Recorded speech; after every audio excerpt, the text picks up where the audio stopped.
Hello student. तो आप सभी लोगों का हम स्वागत करते हैं अपने इस राजन क्लासेस चैनल पे। तो यदि आप हमारे इस चैनल पे नए हैं तो प्लीज़ चैनल को सब्सक्राइब कर लीजिए और साथ ही बेल आइकन को ज़रूर दबा लें ताकि आने वाली हर वीडियो की नोटिफिकेशन आपको हमेशा मिलती रहे। Hello, welcome student. तो आज की इस वीडियो में हम आप सभी लोगों का स्वागत करते हैं अपने इस राजन क्लासेस चैनल पे। तो आज के इस वीडियो में हम आपको बहुत इंपॉर्टेंट टॉपिक बताने वाले हैं। तो हम आपको बता दें कि आज की इस वीडियो में हम आपको भौतिक विज्ञान के वेरी इंपॉर्टेंट डेरिवेशंस को आज हम बताने वाले हैं। ठीक है, तो डेरिवेशन बड़ा ही लाजवाब है और हम इसको बहुत ही बेसिक तरीके से आपको समझाने वाले हैं।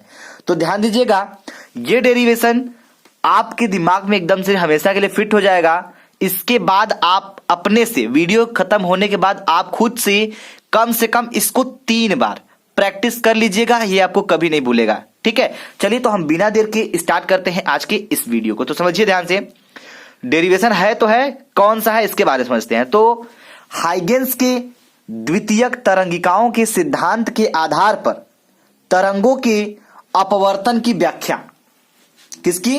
अपवर्तन की व्याख्या, जो कि बहुत इंपॉर्टेंट डेरिवेशन है। ये तो आप लोग जानते ही होंगे। ठीक है, तो देखिए, इस डेरिवेशन को करने से पहले ये जो फिगर दिख रहा है इसको हम एकदम अच्छे से समझेंगे। ठीक है भाई, जब इसको अच्छे से हम लोग समझ लेंगे उसके बाद हम इसको करेंगे। बात समझ में आ रही है? चलिए ध्यान दीजिएगा। तो हो क्या जाएगा आपका यहां पे, पहले इस फिगर को ध्यान दीजिएगा, हम इसमें क्या क्या बता रहे हैं।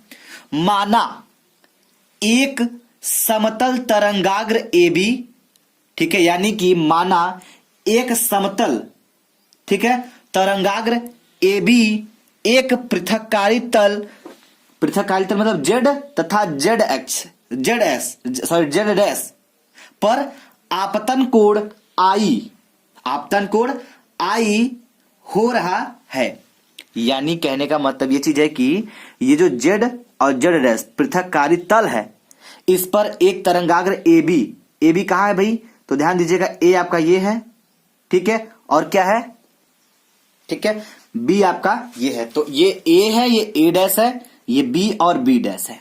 ठीक है भाई, तो वही हम बता रहे हैं, तरंगाग्र जो AB एक पृथक्कारी तल Z तथा Z' पर आपतन कोण I पर आपतित हो रहा है। तरंगाग्र AB पर स्थित समस्त कण नए तरंग स्रोत के निर्माण करती हैं। ठीक है, यानी जो ये जो यहाँ पे तरंग है, ये जो है, ये नए तरंग स्रोत का क्या करती है? निर्माण करती है।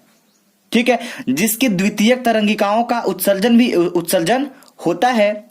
माना जितने समय में, यानी कहने का मतलब माना जितने समय में B से चलने वाली द्वितीयक तरंगिकाएं B' तक पहुंचती हैं, ठीक है, उतने ही समय में द्वितीयक तरंगिकाएं यानी A से चलने वाली, ठीक है, A से चलने वाली द्वितीयक तरंगिकाएं A' तक पहुंचती हैं। बात समझ रही है? इस प्रकार A' और B' अपवर्तन के रूप में प्राप्त होता है। अपवर्तन कोण अगर हम इसका क्या मान ले, अपवर्तन कोण R, यहां पे अपवर्तन कोण R है तो इसको हमने R मान लिया। बात समझ में आ रही है? तो इतना मानने के बाद हम इसको अब क्या करेंगे? स्टार्ट करेंगे। तो ध्यान दीजिएगा भाई, करना क्या होगा इसमें कुछ भी नहीं करना, बहुत सिंपल है। तो पहले आप इसको नोट कर लीजिए, जो हमने अभी आपको बताया, फिगर हमने आपको समझा दिया है। अब ध्यान दीजिएगा, ध्यान देने वाली बात है क्या, पहले ये ध्यान दीजिएगा। हम लिखेंगे समकोण त्रिभुज।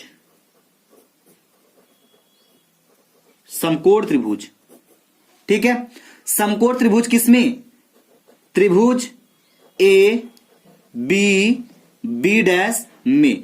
चलिए भाई, एकदम ध्यान से समझिएगा, जो हम यहां पे आपको समझाएंगे वही फिगर में भी खोलेंगे। तो भैया चलिए, समकोण त्रिभुज AB' कहां है जरा हम देख लेते हैं। तो देखिए, A, ठीक है, A हो गया, B यहां हो गया, B' यहां, यानी ये ऊपर वाले त्रिभुज की बात की जा रही है। समझ में आ रहा है? ऊपर वाले त्रिभुज की बात हो रही है। तो अगर हम बात करें तो उसको हम लिखेंगे क्या? ध्यान दीजिएगा यहां पे थोड़ा सा, साइन I। समझिएगा, आपको पता है कि साइन थीटा बराबर क्या होता है? लंब बटे कर्ण होता है। लंब बटा कर्ण होता है साइन थीटा बराबर। तो यहां पे ध्यान दीजिएगा साइन आई बराबर क्या होगा, तो अगर ये कोण मानते, इस त्रिभुज में कोण इसको मान लेते हैं तो लंब आपका ये बी और बी डैश हो जाएगा, लंब होगा कि नहीं, क्योंकि पता है ना त्रिभुज में कोण के सामने वाली भुजा लंब होती है, ठीक है, और 90 अंश के सामने वाली भुजा कर्ण होती है, और जो बचा वो आधार होता है, ये तो पता होना चाहिए। तो अगर हमने कोण इसको मान लिया तो लंब बी और बी डैश, तो लिखेंगे साइन आई बराबर बी डैश, राइट।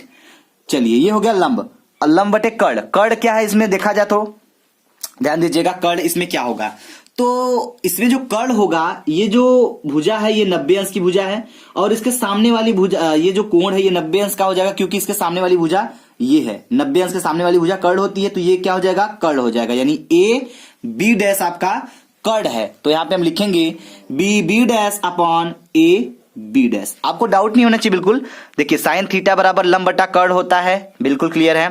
तो अगर हमने कोण आई मान लिया है, साइन आई बराबर तो लंब बटा कर्ण होता ही है, तो लंब आपका बी डैश हो गया, इसके सामने वाली भुजा लंब हो गई, और कर्ण क्या हो गया, बी के सामने वाली, ये 90 अंश का कोण बन रहा है, तो इसके सामने वाली जो भुजा है ये कर्ण हो जाएगा, तो कर्ण में हो जाएगा आपका ए बी डैश, तो हमने वही लिख दिया यहाँ पे, इसको मानेंगे समीकरण नंबर 1। अगर वीडियो समझ में आएगा तो प्लीज वीडियो को लाइक करिएगा और हमें कमेंट बॉक्स में बताकर जरूर जाइएगा, क्योंकि ये डेरिवेशन आज हम आपके माइंड में एकदम सेट करने वाले हैं आपके, ठीक है। प्रैक्टिस जरूर कर लीजिएगा, और साथ ही साथ इस वीडियो को ज्यादा से ज्यादा शेयर करिएगा, ठीक है। यदि आप हमारे इस चैनल पर नए हैं तो चैनल को सब्सक्राइब जरूर कर दीजिएगा। आइए बात करते हैं इसके आगे वाले पॉइंट में। अब ये तो हो गया, अब हमारा अगला पॉइंट क्या है, अब लिखेंगे समकोण, ठीक है, समकोण त्रिभुज, समकोण त्रिभुज समकोण त्रिभुज किसमें देखना है, समकोण त्रिभुज ए डैश बी डैश में। अब यहां पे तो लिख दिए ना, अब जरा फिगर में इनको खोजेंगे कि ये त्रिभुज कहां दिख रहा है। जैसे हमने ये त्रिभुज आपको खोज के दिखाया कि ये ऊपर वाला त्रिभुज है ए डैश बी डैश, ठीक है भाई। चलिए ध्यान दीजिएगा, तो ए ये हो गया, ए डैश ये हो गया, बी डैश, यानी ये नीचे वाला त्रिभुज अब है ए डैश बी डैश, ये नीचे वाले त्रिभुज की बात कर रहे हैं अब हम, ठीक है। तो इसमें क्या करना है समझिएगा, आपको पता है कि इसमें जो कोण है, जैसे हमने इसमें कोण आई लिया था, इसमें अब कोण आर लेना है हमें, राइट। चलिए, तो जब कोण आर लेना है तो क्या हो जाएगा भाई, साइन आर बराबर क्या हो जाएगा, लंब बटा कर्ण, हमने आपको समझा दिया है, वेरी गुड। चलिए, तो लंब क्या है और कर्ण क्या है, साइन थीटा बराबर लंब बटा कर्ण होता ही है, तो ये अगर कोण माने, इसको अगर कोण मानेंगे तो इसके सामने वाली भुजा क्या होगी, लंब होगा, तो इसके सामने वाली जो भुजा है ये है ए और ए डैश, तो लिखेंगे यहां पे ए और ए डैश, ए डैश, समझ में आ रहा है, वेरी गुड, नोट करते रहिए फटाफट। अब बट्टे के क्या होगा भाई, बट्टे के आपका हो जाएगा, क्या हो जाएगा भाई, लंब हो गया, लंब बटे कर्ण, कर्ण क्या है जरा इसमें देखेंगे, तो अगर ये देखिए ये भुजा आपका 90 अंश का कोण बना रहा है, अगर ये 90 एंगल हो गया तो इसके सामने वाली जो भुजा है वो क्या होगा, वो कर्ण होगा, तो यानी लंब ये हो गया इस त्रिभुज का, और इसका कर्ण ये हो जाएगा ए बी डैश, हो जाएगा या नहीं हो जाएगा ना, तो वही लिखेंगे हम ए बी डैश, हो गया। साइन आई का मान निकल गया, साइन आर का मान निकल गया, इसको मानेंगे समीकरण नंबर 2, फटाफट नोट कर लीजिए। तो देखिए 2 समीकरण हमने आपको नोट करा दिया, क्लियर है ना, वेरी गुड। अब मजा आएगा इसको और बेसिक से करने में। चलिए देखते हैं क्या होता है इसमें।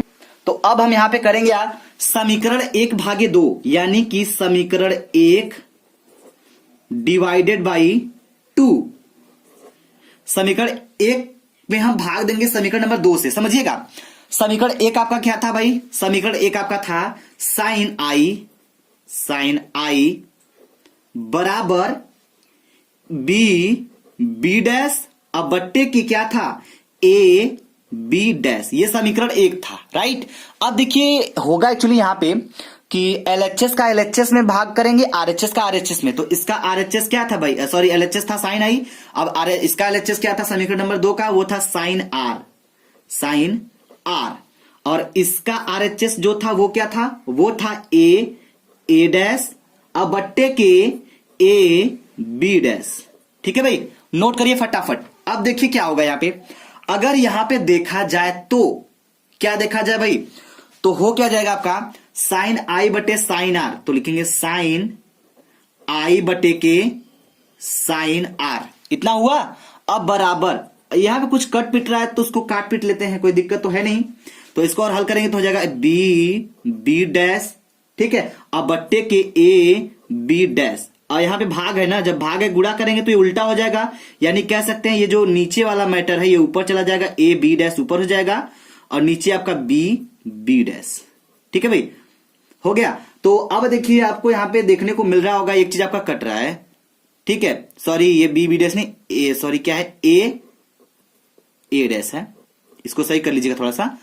तो ये वाला हो गया, ये ऊपर चला गया, ये नीचे, तो ये आपका कट जाएगा, ए बी डैश कट गया आपका, यहां पे सही लिखिए थोड़ा सा, ठीक है। तो यहां पे देखिए बिल्कुल कट रहा है ना, तो ध्यान दीजिए कट जाएगा तो होगा क्या, साइन आई बटे के sine r is equal to B dash अब बटे के ए डैश, हो गया। तो इतना आपको मिलेगा हल करने के बाद। अब क्या होगा समझिएगा ध्यान से, तो यहां पे हम लिखेंगे, क्या लिखेंगे, माना पहले माध्यम की चाल, पहले माध्यम की चाल क्या है, V1 है, और वैसे ही हम यहां पे मान लेंगे दूसरे माध्यम की चाल बराबर V2। तो यानी माना पहले माध्यम की चाल V1 और दूसरे माध्यम की चाल जो है वो V2 हो गया, ठीक है। तो समझिएगा यहां पे ध्यान थोड़ा सा, चलिए एक बार फिगर में भी समझा देते हैं हम आपको थोड़ा सा। तो हमने यहां मान रखा है ये जो पहले माध्यम की जो चाल है इसको हमने V1 दिखाया है और ये जो दूसरे माध्यम की चाल है इसको V2 दिखाया है, ठीक है, यही हम आपको समझाना चाहते थे, ठीक है। तो अब क्या हो जाएगा, ये हो जाएगा आपका, ध्यान दीजिएगा, ये तो मिला ही है, इसको रोके रहिए, तो यहां पे लिख सकते हैं साइन, ठीक है, आई बट्टे के साइन आर, ठीक है, is equal to B dash upon A dash, ठीक है। आपका ये तो है ही, लेकिन थोड़ा सा यहां पे ध्यान दीजिएगा, क्या होता है, दूरी बराबर क्या होता है भाई, दूरी बराबर होता है चाल गुणे समय, होता है या नहीं, चाल गुणे समय होता है कि नहीं, होता है ना। तो दूरी बराबर चाल गुणे समय है, तो अगर दूरी निकाला जाए यहां से तो चाल आपकी क्या हो जाएगी, चाल हमने V1 मान रखा था, V1 इंटू चाल क्या है, चाल गुणे समय, समय आपका T रहेगा और चाल आपका V1 हो जाएगा। तो हमारा जो B और B डैश की दूरी है यहां पे हम इसका मान ये रख सकते हैं या नहीं, बिल्कुल हंसते हंसते रख सकते हैं। वैसे ही अगर बात करें हम दूसरे में, ठीक है, तो ये तो दूरी थी, ठीक है। तो अब ध्यान दीजिएगा, तो ये पहले के लिए आ गया, जैसे ये पहले के लिए V1 इंटू टी आ गया, वैसे ही दूसरे के लिए अगर हम निकालेंगे ना तो दूसरे के लिए भी आपका निकल जाएगा V2 की जगह V1 की जगह V2 हो जाएगा, बाकी टी आपका सेम रहेगा। समय समान है, ये चीज ध्यान दीजिएगा, क्योंकि हमने स्टार्टिंग में आपको बताया था कि जितने समय में B से B डैश तक पहुंचती है द्वितीयक तरंगिकाएं, उतने ही समय में A से A डैश तक पहुंचती है। तो जब दोनों समान समय पहुंच रही है तो दोनों का समय जो है T ही रहेगा, ये दूसरे में हो जाएगा, ये पहले में, ठीक है भाई। अब ध्यान दीजिएगा, तो ये जो B और B डैश है इसका मान हम रखेंगे V1T, तो ये हो जाएगा साइन, समझिएगा, साइन आई बटे के sine r is equal to, देखिए B डैश है ना, तो इसके बीच की दूरी अगर हम निकाले दूरी, ये V1 है, चाल V1 हो जाएगा, इंटू क्या है T है तो T हो जाएगा, अब बट्टे के ए डैश के बीच की जो दूरी है वो क्या हो जाएगा, चाल तो V1 है तो V1 की जगह V2 है, क्योंकि दूसरे के लिए है तो V2 इंटू T। अब यहां से T से T कट जाएगा, जब T से T कट जाएगा तो साइन आई बटे के sine r is equal to क्या हो जाएगा, V1 बटे के V2, ये आएगा।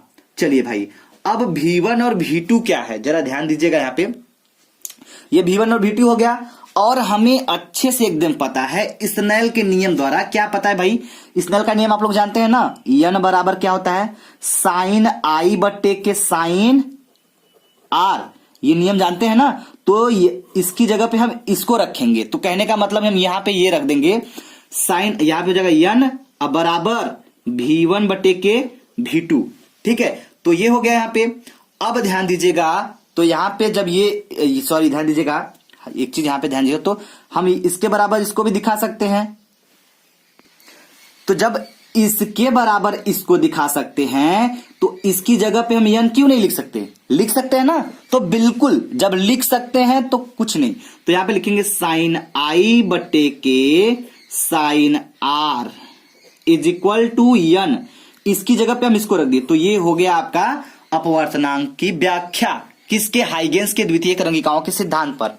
ठीक है, तो वही है, क्या होता है? नियतांक होता है। ये n जो है ये क्या है? यहाँ पे कांस्टेंट है ना। तो हम लिखेंगे साइन i बटे के sine r is equal to constant कर सकते हैं। ठीक है, क्योंकि यहां पे n है तो n आपका नियतांक होता है, तो आप इस तरीके से कर सकते हैं। ठीक है, चलिए उम्मीद करेंगे कि आपको यह डेरिवेशन समझ में आया होगा। अगर आपको जहां भी थोड़ा सा भी प्रॉब्लम हो तो आप हमें कमेंट बॉक्स में कमेंट करके जरूर बताइएगा। हम आपको बता देंगे कि आपकी गलती कहां होगी और कैसे नहीं समझ में आया तो क्या करना होगा। ठीक है, वरना उम्मीद करते हैं कि आपको ये समझ में तो आ ही गया होगा। Thank you very much. अगर ये वीडियो आपको समझ में आया तो प्लीज वीडियो को लाइक करिएगा, शेयर करिएगा और हमें कमेंट बॉक्स में कमेंट करके बताना नहीं भूलिएगा। Thank you. जय हिंद, जय भारत।